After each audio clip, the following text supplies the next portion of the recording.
Ok, vamos a tener hoy la lectura en la palabra, en el libro de Jeremías, capítulo 8, para leer el verso 6. Dice así la palabra: escuché y oí, no hablan rectamente, no hay hombre que se arrepienta de su maldad diciendo, ¿qué he hecho? Cada cual se volvió a su propia carrera como caballo que se lanza con ímpetu a la batalla. Nosotros hemos puesto por título a esta enseñanza ¿por qué los hombres no se arrepienten? Muchos han llegado a decir que el arrepentimiento,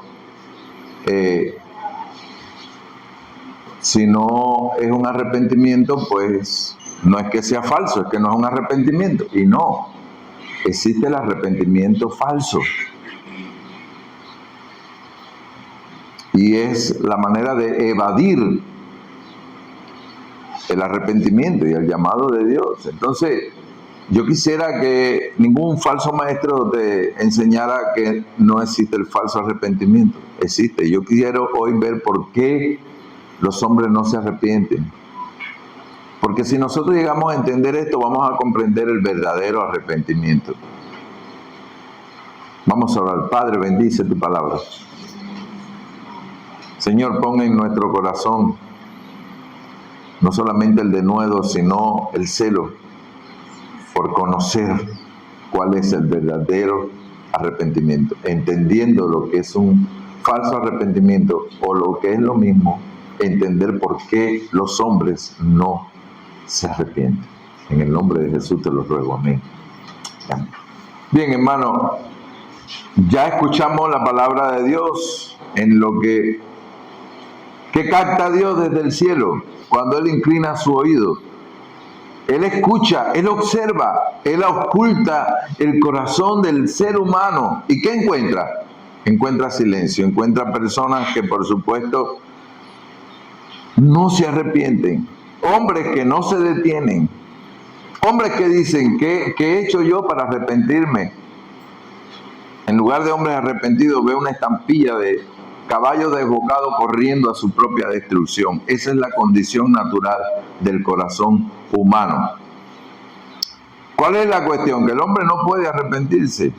Estoy hablando de los hombres dolidos por Dios.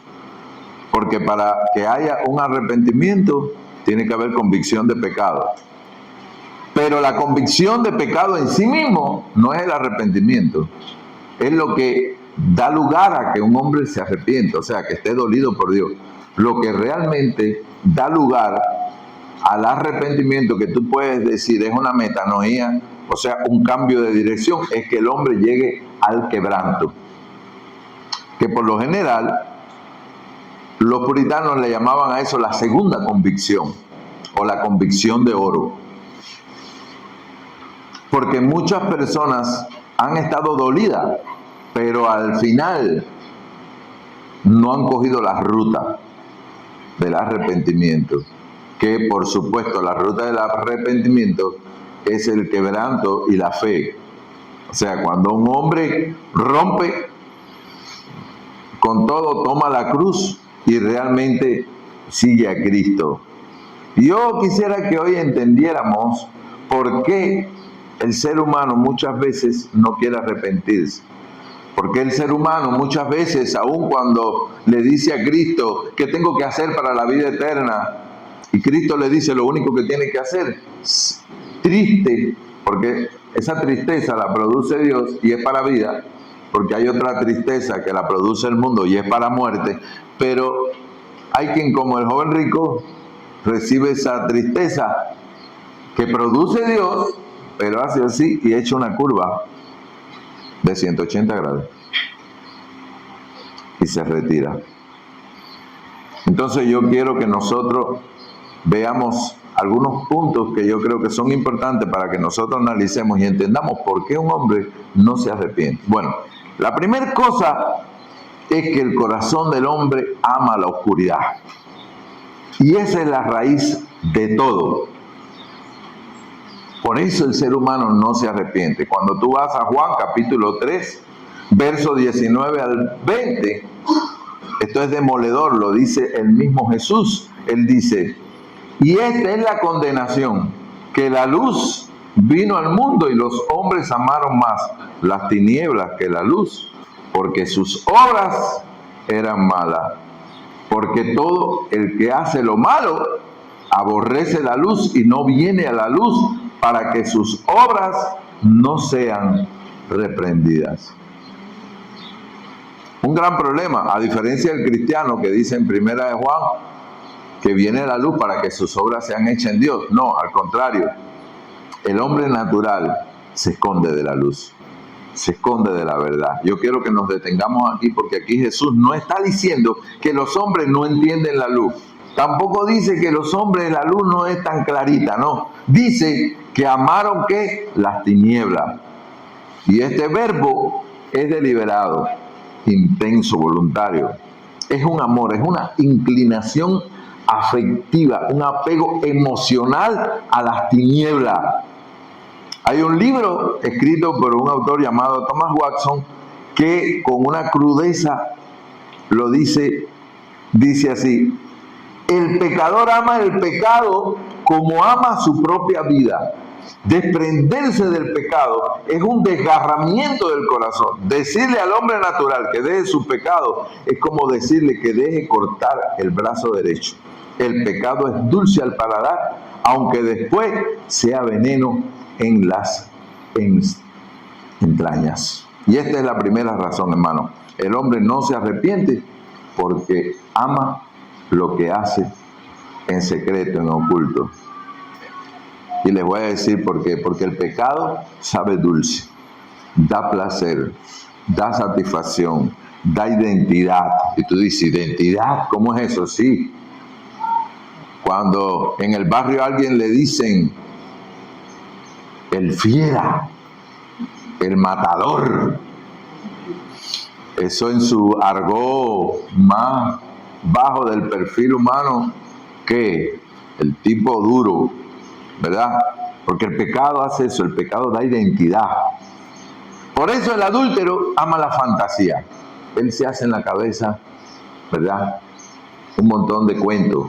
El avaro ama sus cuentas, ama sus ahorros. El chismoso ama aquella noticia que incendia la reputación ajena. Y es por eso que esa trampa del malo es tan sutil. Porque ese amor a las tinieblas produce algo que se llama autoengaño. Y es un engaño sistemático. Imagínense al pez. Cuando el pez ve la carnada, él va para allá. Y él toma aquella carnada nada más mirando el cebo. Pero lo que menos imagina el pez es que dentro de aquel cebo hay un metal, ¿verdad? El anzuelo, un hierro mortal que lleva por dentro que después lo va a alar. Así le pasa al ser humano. El ser humano se traga el pecado así, lo ve rico porque es rico y además la oscuridad, las tinieblas, eso le encanta y él va para allá produciendo todo autoengaño, toda racionalización y él va para allá como el buey que va al matadero y hace así, bim bum y toma. ¿Qué se llama eso? Engaño. Así dice Hebreo 3:13. ¿De qué habla Hebreo 3:13? Que nos cuidemos de qué, del engaño del pecado. Porque el pecado nunca se va a presentar con su rostro real. El pecado siempre se disfraza. El pecado siempre viene como un cebo, como un placer inocente, como una necesidad legítima que no tiene, como un derecho que tú mereces que tampoco tiene. Con una frase como esta: todo el mundo lo hace, es lo normal. Y nosotros, amando la oscuridad, compramos esa mentira. Cuando viene a ver, ya tú sabes, lo único que tiene que hacer malo es alar el hilo. Y yo creo que hay palabras que deberían de de resonar en nuestra conciencia. ¿Y saben cuál es esa palabra? Que cuando tú pecas, es algo que tú eliges. ¿Y tú sabes por qué tú lo eliges? Porque te gusta. Lo eliges porque en lo profundo de tu corazón tú estás diciendo, esto que estoy haciendo para mí tiene más valor que Dios. Créeme, el pecado no es un error de cálculo. El pecado es un desprecio activo a la gloria de Dios. ¿Escucharon eso, hermano? Cada pecado que tú cometes es una elección. Y en el corazón, esa elección está diciendo, esto que voy a hacer es mejor que Dios. ¿Entiendes por qué las personas no se arrepienten? Porque arrepentirse significa decir, Dios vale más que esto. Pero el corazón natural no lo cree. Porque si lo creyera, se arrepintiera. Otra de las cosas, y ya lo vimos en el tema anterior, el orgullo, ¿verdad? Como aquella cúspide donde la soberbia es como un guardián que está ahí a la puerta de la entrada del alma y blinda al alma. Ese es el problema del orgullo, que el orgullo blinda el alma. Es difícil que entre por ahí la gracia. Miren este proverbio 16, 18. Dice, antes del quebrantamiento es la soberbia, y antes de la caída, la altivez de espíritu. Fíjense el orden, porque el orden siempre es el mismo. Antes de la ruina de una persona, ¿qué precedió? El orgullo. Primero está el orgullo, después la incapacidad y por supuesto después viene la ruina. Y por supuesto el orgullo crea un rechazo tremendo al arrepentimiento. Y el orgullo se puede ver desde 4 maneras. Está la autojustificación. ¿Cuál es la autojustificación? ¿Han leído Lucas 18? Aquel hombre que decía, gracias Dios mío, porque no soy como estos, como este. La autojustificación es mirar por el rabo del ojo a tu prójimo y decir, bueno, yo creo que tengo más educación que este. Yo creo que vivo mejor que este. Yo creo que hablo mejor que este. Bueno, una persona así, por supuesto, llega a su casa y no está justificada, porque eso fue lo que le dijo Jesús al fariseo. ¿Por qué? Porque mientras yo me esté comparando con alguien y no le esté mirando la cara al Dios Santo, por supuesto, yo no voy a tener la referencia correcta. No voy a poder ser justificado. Y el arrepentimiento requiere eso, que dejemos de mirar por el rabito del ojo al prójimo y que miremos fijamente a Dios. Porque mientras yo me compare con otro, yo nunca voy a sentir la necesidad de arrepentirme. Yo voy a decir, yo soy una gente moderada, porque aun cuando veas un santo parado por la verdad, discutiendo con alguien un asunto de relevancia, vas a decir, este no es sabio. Yo no caigo en eso. Y eso es una sentencia para el alma. Es una sentencia para el alma, porque ese tipo de referencia es mala. Nos quita la visión para arrepentirnos. El orgullo también de la autosuficiencia. La autosuficiencia dice, bueno, yo puedo cambiar cuando yo quiera. Yo controlo mi vida. Yo no necesito que nadie me hable, incluso no necesito ni un sermón, ni una palabra clave. Qué terrible, porque la autosuficiencia fue lo que llevó a Lucifer al mismo abismo. El pecador piensa que puede arrepentirse cuando le plazca, como si la gracia estuviera siempre a su disposición. Créeme que podemos arrepentirnos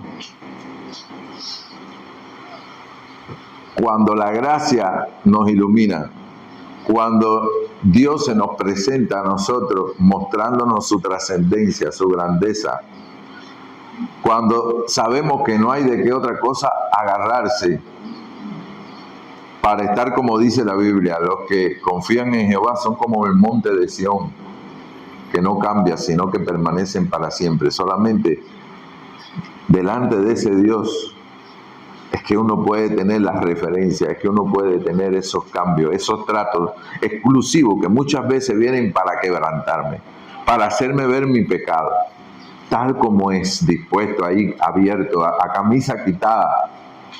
Pero cuando tú dices, hoy no, a lo mejor mañana me arrepiento. Cuando tú haces eso, estás sentenciando tu alma, porque esta es una de las mentiras más letales del diablo. Porque cuando tú vas a Efesios capítulo 2, verso 1, ¿qué dice? Que el hombre natural está muerto en sus delitos y pecados. Y un hombre muerto no puede sentir nada espiritual. Necesita la resurrección. Y ese milagro es la gracia que toque tu corazón. No solamente la gracia previniente que nos está alertando y nos está haciendo entrar por el análisis divino, por el examen divino, sino esa gracia salvadora que muchas veces viene a tener un trato especial con nosotros. También está el orgullo de la inocencia fingida. ¿Saben cuál es ese? La negación falsa. Yo no he hecho nada malo. ¿Recuerdan a Caín? Cuando Dios llega a Caín y le dice, ¿dónde está tu hermano? ¿Dónde está Abel? ¿Qué dice él? ¿Acaso soy yo guarda de mi hermano? Como diciendo, yo no sé, él sabe. ¿Y qué tú crees? ¿Que Dios no sabe? ¿Tú crees que Adán podía haberse escondido entre los árboles y Dios decir, Adán, Adán, porque estaba buscando a Adán? ¿Tú crees que Dios no sabe dónde tú estás? Nadie está separado espacialmente de Dios. Dios lo que quiere es que tú te des cuenta de tu condición, que tú no te puedes burlar de Él, que tú no te puedes esconder de Él. Hay un proverbio 30:20, que describe a la mujer adúltera. Dice, come, se limpia la boca y dice, no he hecho maldad. Jeremías lo expresa todavía más gráficamente. Dice, ahí en Jeremías 2:35, soy inocente, ciertamente su ira se ha apartado de mí. He aquí, yo entraré en juicio contigo, porque dices, no he pecado. Imagínate tú, el hombre contendiendo con Dios, presentándose a Dios como si él nunca hubiera hecho nada. Y Dios mismo le responde, ya nos veremos. Ya veremos esa pretensión de inocencia. ¿Por qué? Porque va a haber un juicio. Y hermanos míos, vivimos en un mundo de conciencia cauterizada, donde al pecado le llaman error, donde a la impureza le llaman debilidad, donde a la avaricia le llaman previsión, donde al orgullo le llaman dignidad. Y por supuesto, cuando al pecado le cambian el nombre, poco a poco el alma del ser humano se va durmiendo en la muerte.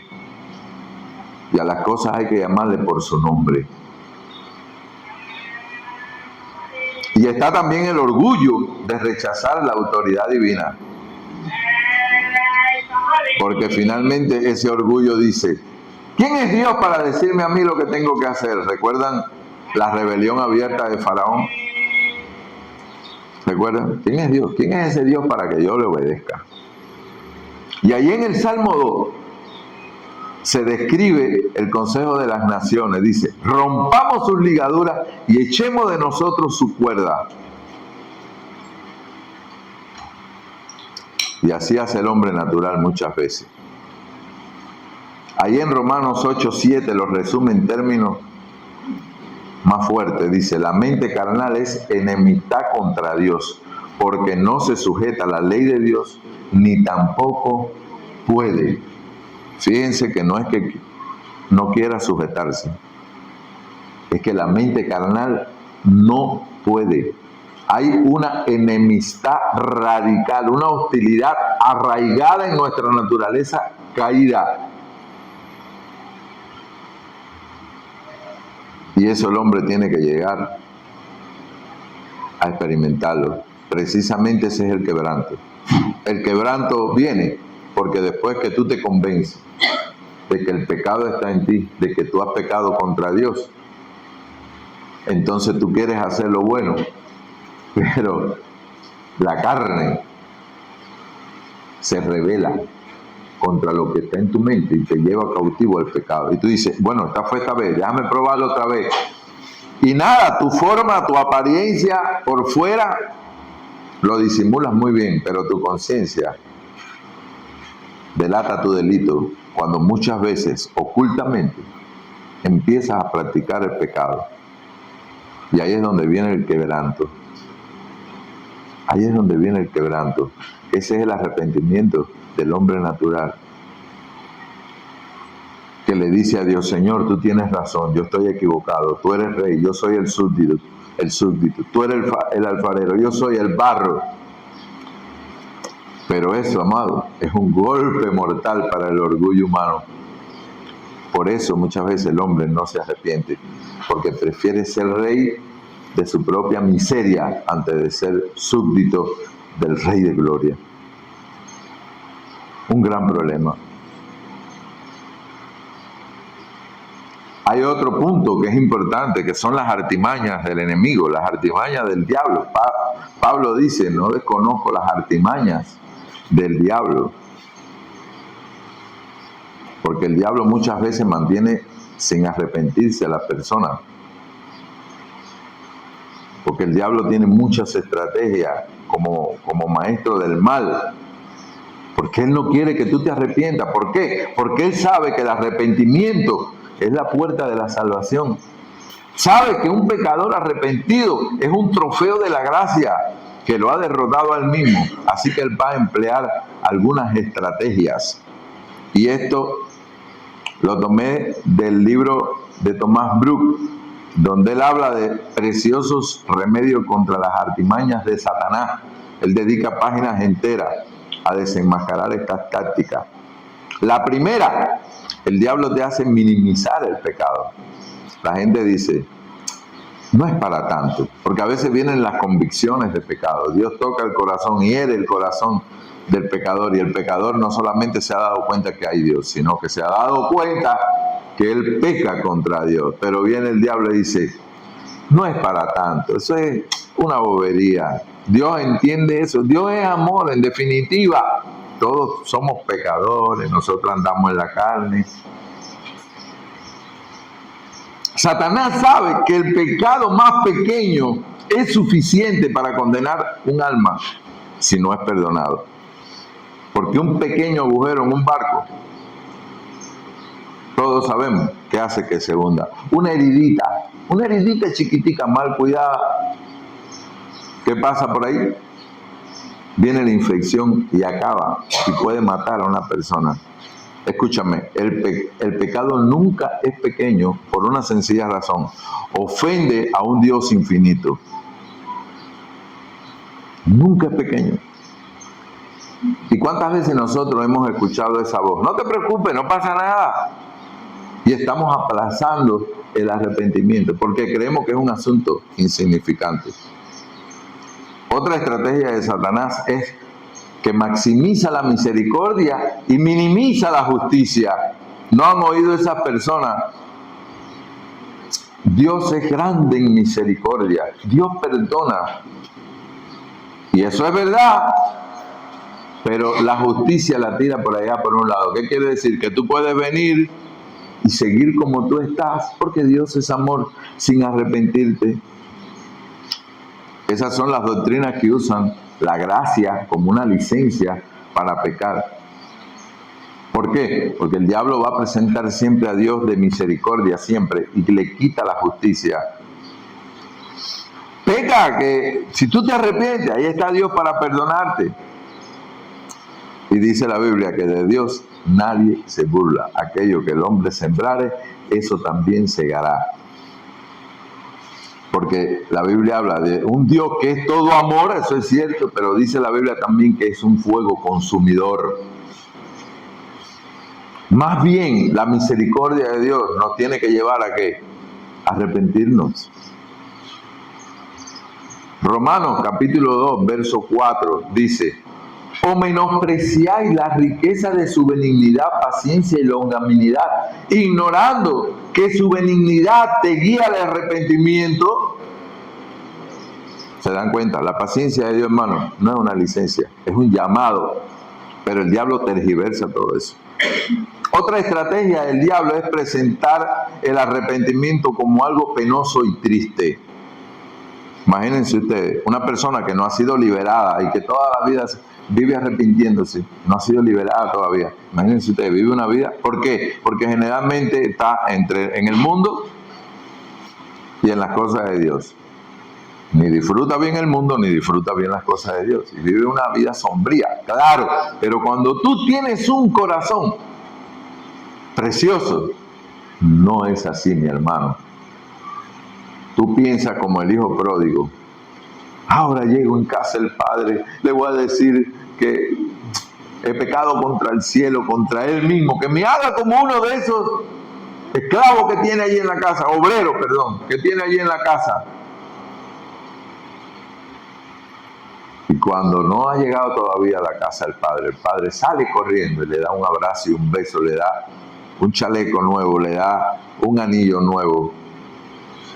Y le dice, mata al becerro más gordo, que este es mi hijo, que se había perdido y ahora vive. Estaba muerto y ahora vive.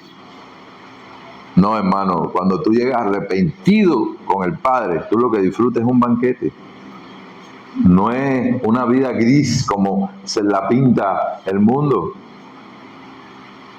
Porque el arrepentimiento no es la tumba de la alegría, es la cuna del gozo, como decía un predicador.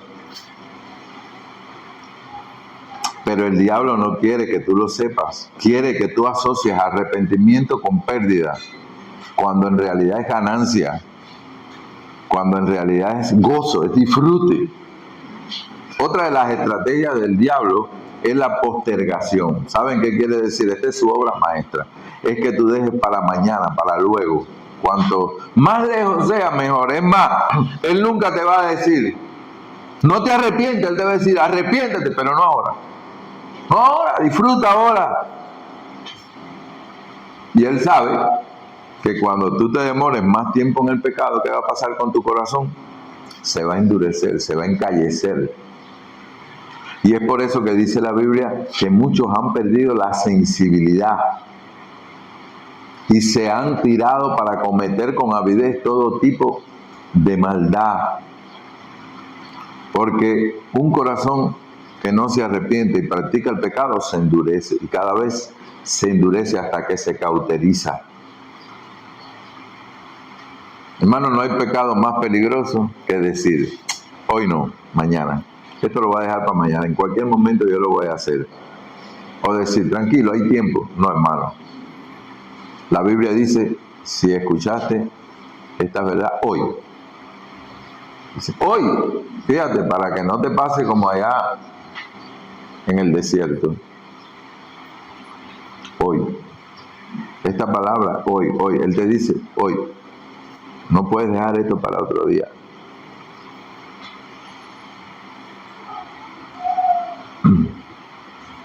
Otra de las, esta ya no es una estrategia, esta es otra de las formas que impiden el arrepentimiento.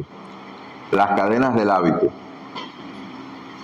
Personas que no se dan cuenta y que no entienden que el poder del hábito y la costumbre ejercen influencia sobre la vida de las personas. Miren Jeremías capítulo 13, verso 23. Él pregunta, ¿mudará el etíope su piel y el leopardo su mancha? Así también podréis vosotros hacer bien, estando habituados a hacer el mal. ¿Qué está diciendo aquí Jeremías? Que el hábito de hacer el mal impide que tú, por supuesto, puedas tener una actitud correcta para hacer el bien. Porque la costumbre de pecar crea, por supuesto, un hábito. El pecado repetido una y otra vez se vuelve automático, se vuelve cómodo, se vuelve familiar, se vuelve en parte de quienes somos. Hay personas que no se dan cuenta quiénes son. O sea, en su mente tienen portarse bien, llegar a un lugar y dar una apariencia, pero todo el mundo él se descubre. Y él no se da cuenta, porque para él eso es algo familiar. Richard Baxter lo define así: el pecado practicado con frecuencia se convierte en hábito. El hábito se convierte en segunda naturaleza y la segunda naturaleza se convierte en una prisión de la que el hombre no quiere salir. El borracho no imagina la vida sin la copa, el avaro no concibe la existencia sin su tesoro, el orgulloso no reconoce su vida sin su pedestal. ¿Qué les parece? Eso es cierto. Ya llega un momento que la persona no concibe su vida distinta. Es más, si piensa su vida distinta, se siente triste. Y Jesús en Juan capítulo 8, verso 34, dice: todo aquel que hace pecado, esclavo es del pecado. Porque sí, al principio el pecado es una elección, pero luego el pecado es una costumbre y finalmente el pecado se convierte en una cadena. Y el esclavo precisamente llega a amar sus cadenas. Yo he visto personas que aman sus cadenas. Anoche con tristeza pude ver a un muchacho que estudió conmigo cuando joven y no había manera que yo pudiera entrarle con el evangelio, porque hasta su manera de pensar estaba encadenada con pensamientos de perfiles bien bajos, bien de bajo mundo. No había manera de entrarle, ya la droga, la situación que tenía era terrible. Así que al principio la conciencia puede gritar. Ya con el tiempo lo único que hace es susurrar y al final calla. O sea, ya es difícil que pueda pedir auxilio, porque el corazón se va volviendo insensible, como una carne cauterizada que ya no siente el fuego. Otra de las formas que impiden arrepentirse es ideas equivocadas de Dios. Y hoy vemos eso con una teología moderna, liberal, defectuosa, que no presenta un Dios correcto. O sea, presenta una imagen de Dios distorsionada. Y yo creo que el diablo ha sido sumamente efectivo en propagar dos mentiras opuestas, pero igualmente deletales al carácter de Dios. Uno dice: Dios es un tirano iracundo que te rechaza. Este presenta un aro demasiado alto que tú no puedes echar la canasta. Y el otro, ¿qué dice? Dios es un abuelo indulgente que todo lo tolera. ¿Qué hace esta? Pone el aro ahí, bajito, para que tú vengas ahí. ¡Pum! Soy cristiano. Tristemente eso ha funcionado. Ha funcionado. Primero está la mentira del Dios tirano. Nosotros sabemos que sí, Dios es grande en misericordia. Eso no es mentira. Yo te pregunto, ¿qué cosa demasiado grande impide que el mar se lo trague? ¿Qué cosa? Ponte a pensar qué cosa tú no podrás echar en el mar, que el mar no se lo trague. ¿Habrá algo? ¿Habrá algo? Así mismo, no hay pecado que Dios no se lo trague. No hay pecado que Dios no pueda perdonar. ¿Por qué? Por el precio que Dios le puso al pecado. ¿Saben qué precio Dios le puso al pecado? La sangre de su Hijo. No hay nada que tenga ese valor, el valor de Cristo. Pudieras buscarme 1.000.000 de caballos, lo cambiarías por tu hijo. ¿Verdad que tú no lo cambias por tu hijo? ¿Por qué? Porque 1.000.000 de caballos no tienen el valor de tu hijo. Nada tiene el valor de tu hijo. Y eso que tu hijo no goza de una concepción inmaculada no es santo. Imagínate tú Cristo. Cristo vale más que 1.000.000 de ángeles. No te voy a hablar de personas, te voy a hablar de ángeles. Cristo vale más que todo. Y Cristo morir por el pecador, sencillamente, es la muestra del amor de Dios, que dice, más Dios muestra su amor para con nosotros, que Cristo, dando a su Hijo unigénito, para que todo aquel que crea en ese sacrificio, si tú crees en ese sacrificio, tus pecados, tus penas son quitadas. Por grande, no hay pecado grande para Dios. Claro, Dios sabe si tú aplicas, si tú crees o no crees. ¿Por qué? Porque le das valor al sacrificio de Dios. Porque si Dios hizo eso por tus pecados, tú no vas a pecar tan fácil como si no tuviera valor Cristo, porque eso es pisotear su sangre, ¿verdad? Entonces, mi querido hermano, la misericordia de Dios sí es grande, pero Dios no va a tener por inocente al que pisoteare a su Hijo. ¿Qué quiere decir? Que se requiere arrepentimiento. Ahora, Satanás procura que el pecador desespere, haciendo creer que su pecado es más grande que la misericordia de Dios. Yo pregunto, ¿podemos creer eso? ¿Podemos creer eso? Cuando tú vas a la Biblia, por ejemplo, 2 de Crónicas 33, nos dice la Biblia que Manasés oró a Jehová su Dios y él fue hallado en él. ¿Sabes quién fue este Manasés? Un hombre que practicó abominaciones terribles. Sin embargo, la misericordia de Dios alcanzó a este hombre. Pero el diablo no quiere que tú creas eso. El diablo no quiere que tú creas eso. Que tú disfrutes del perdón, del amor de Dios. Te presenta un Dios inalcanzable.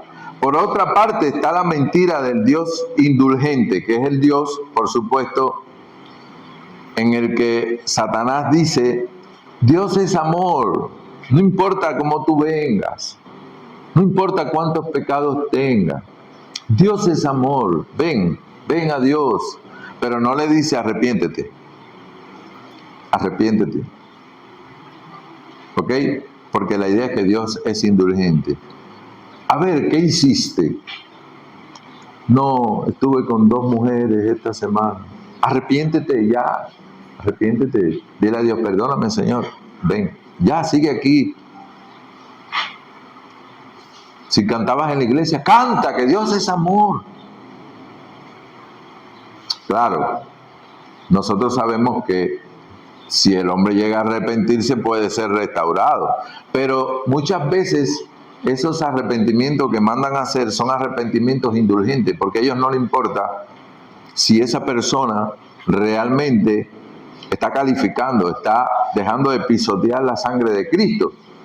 Además, la disciplina es parte del amor de Dios. Dice que al que Dios tiene por hijo y lo ama, ¿qué le hace? Lo corrige, lo disciplina. Entonces, por lo general, en esos lugares no importa la disciplina. Lo que importa es que tú creas que Dios te ama y más nada. Y eso no es así, hermano.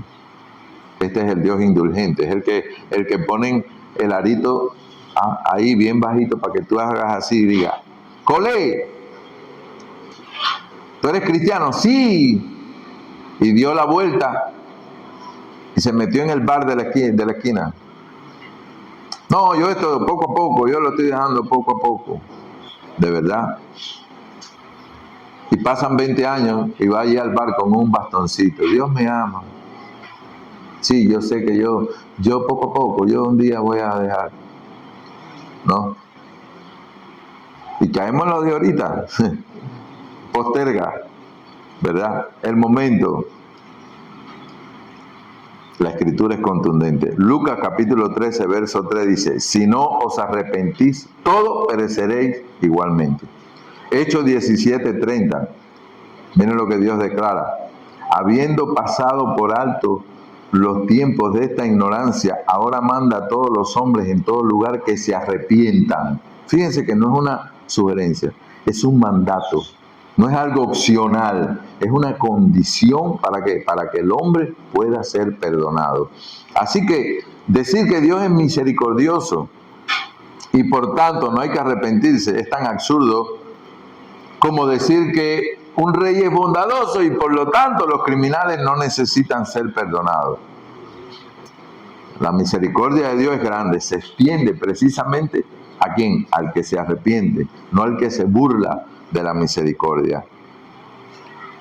Díganme, hermano, ¿cuál de esas dos mentiras hemos oído? ¿La del tirano que hace huir o la del Dios indulgente que hace al hombre instalarse cómodamente en su pecado? Las dos son mentiras del infierno. Porque la gran verdad es que Dios es santo y es justo. Y es por eso que el pecado debe ser juzgado. Y por último, hay otro elemento que es peligroso y que hace que las personas no se arrepientan. El amor al mundo. ¿A qué nos referimos? Aquel elemento que granjeó los afectos de Demas. ¿Recuerdan? Demas me abandonó amando más a este mundo. Segunda de Timoteo 4:10. Terrible. El mundo, hermano, silencioso. El mundo no es la creación, el mundo es todo lo que se ha ingeniado en la tierra para ganar tus afectos, para competir por tu alma. Esas personas que dicen, ¿para qué arrepentirme si yo tengo una vida cómoda? ¿Qué voy a buscar en la iglesia? Yo tengo esposa, hijo, carro, casa. ¿No han escuchado esas decisiones, esas frases? Cuando Dios le dijo a la Odisea, así que eres rica, así que no tienes necesidad de nada. Sin embargo, yo veo que eres miserable, pobre, desnuda y ciega. Pregúntate qué le ha pasado hoy a todos los ricos del Medio Oriente con las bombas que han caído allí. Pregúntate, ¿qué ha pasado con todos esos edificios, rascacielos, con todos esos navíos elegantes que han ido abajo? Yo te voy a decir, el mundo pasa. Todo en este mundo pasa. Las caritas bellas pasan. Tírense fotos. Que todo eso pasa. A los jóvenes, míranse las muñecas. Ahora. ¿Verdad? Míransela. ¿Cómo es que se llama eso que llega ya después de los 60? La sarcopenia. Ahorita llega la sarcopenia por ahí que se mata. Haz ejercicio para que la mantengas ahí más o menos, pero todo eso pasa. Los placeres pasan. Todo pasa.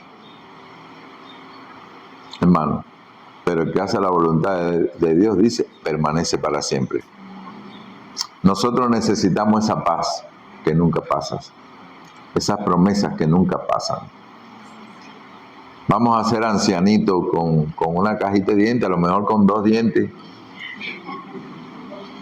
Pero vamos a dar el mejor consejo, vamos a tener paz. Vamos a hacer una bendición para todos los que nos rodean, porque vamos a tener los datos que no tiene nadie. Y cuando tengamos que morir, dice la Biblia, bienaventurados los que mueren en el Señor. Pero sepa esto, el mundo es un ladrón que roba el corazón. Y sus placeres, y sus cosas lindas, y todo lo que tiene tentador, va a venir y se va a posar a tu lado. Y va a ser como aquellas plantas que son parásitas, que van a tratar de penetrar hasta donde va la savia para robarte toda la savia y secarte a ti. Uno tiene que cuidarse, hermano. Uno tiene que cuidarse, porque eso es una gran realidad. Así que el llamado de hoy no puede ser ignorado, porque hemos recorrido un camino, ¿verdad?, largo. Hemos mirado toda la palabra para reforzar razones que tiene el corazón humano para no arrepentirse. Primero hablamos del amor a la oscuridad, que prefiere la oscuridad, el pecado, antes que la gloria de Dios. El orgullo, con sus 4 rostros: autojustificación, autosuficiencia, inocencia fingida, rebelión abierta. Vimos algunas artimañas del diablo para quitarte el arrepentimiento, minimizar el pecado, tergiversar la misericordia de Dios. Pinta el arrepentimiento como tristeza y ahí susurra cada mañana, ¿verdad?, que has cogido un camino gris. Vimos el poder del hábito, cómo convierte el pecado en una segunda naturaleza, cauteriza la conciencia y hace esclavo al hombre. Después vimos una teología defectuosa, que es también un arma letal del diablo, que ve a Dios o como un tirano o como un abuelo indulgente. Vimos el mundo que ata a lo terrenal, el amor al mundo, que nos hace sensibles a lo temporal y no a lo eterno. Hermano, cada uno de nosotros puede identificarse con al menos una de estas razones. Quizás algunos con varias. Yo pregunto, con estas razones, ¿no es hora de derribar fortaleza, como dice 2 Corintios 10:5, que las armas de Dios son poderosas para la destrucción de fortaleza, de cosas que se levantan contra el conocimiento de Dios, y llevar el conocimiento, la mente cautiva a Cristo? Yo no quisiera que alguien saliera de aquí sin haberse enfrentado a esta pregunta: ¿qué es lo que está impidiendo arrepentirte? ¿Qué es lo que está impidiendo un quebranto en nuestro corazón? ¿Habrá algún pecado específico? ¿Habrá algún placer secreto? ¿Habrá alguna relación ilícita? ¿Habrá alguna ganancia deshonesta? ¿Habrá un rencor? ¿Habrá una caricia a esa pornografía que esclaviza? Escucha este texto, está en Marcos 9:43. Si tu mano te es ocasión de caer, córtala. Mejor te es entrar manco en el reino de Dios que teniendo 2 manos ir al infierno. Hermano, cualquier cosa es mejor que ir al infierno. Cualquier pérdida te es ganancia si te acercas a Cristo. Cualquier cosa. Así que, hermano, ¿es el orgullo? ¿No quieres humillarte? Mira, Cristo, te dice la Biblia que se humilló hasta la muerte y muerte de cruz para salvarnos. Yo pregunto, ¿serás tú más orgulloso que el Rey de Gloria? Que Dios puso una corona, porque dice la Biblia que es digno, porque Él merece toda la gloria, nosotros no. Es el mañana, lo vas a postergar. ¿Cuántos mañanas se habrán acumulado en nuestras vidas? ¿Cuántos domingos escuchando la palabra, verdad? Y uno dice, la semana que viene tal vez tomo la decisión. Hermano, la muerte no avisa. La muerte no avisa. Ya hemos visto personas caer delante de nosotros por postergar un mañana. La eternidad no espera. Como dice 2 Corintios 6:2, he aquí, ahora es el tiempo aceptable, he aquí, ahora el día de salvación. ¿Habrá en nuestra mente alguna imagen distorsionada de Dios? Míralo en la cruz. Mira a Cristo en los brazos del Padre, diciendo, Padre, perdónalo. Míralo recibiendo a aquel ladrón moribundo que en un instante pasó de la blasfemia al paraíso. Ese es el Dios al que puedes correr hoy. Yo no quiero manipular tus emociones, pero quiero apelar a tu conciencia delante de Dios. Porque yo sé que el Espíritu Santo de alguna manera está obrando ahora mismo en tu corazón. Porque hay tal vez una inquietud. Tal vez hay una voz diciendo esto para ti.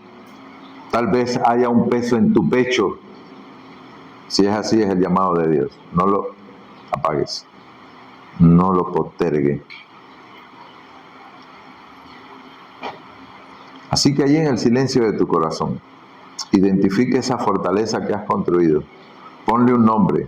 Puede ser lujuria, orgullo, avaricia, amargura, autosuficiencia, indiferencia. Cualquiera que sea, identifícala ahora. Háblale a Dios con tus propias palabras. Tú no necesitas para hablarle a Dios frases bonitas. Solo di, Señor, derriba esa fortaleza. Dame un corazón que quiera arrepentirse. Quita todos los obstáculos, Señor. Quiero dejarte en las manos de Dios. Vamos a orar. Padre, gracias por esta mañana.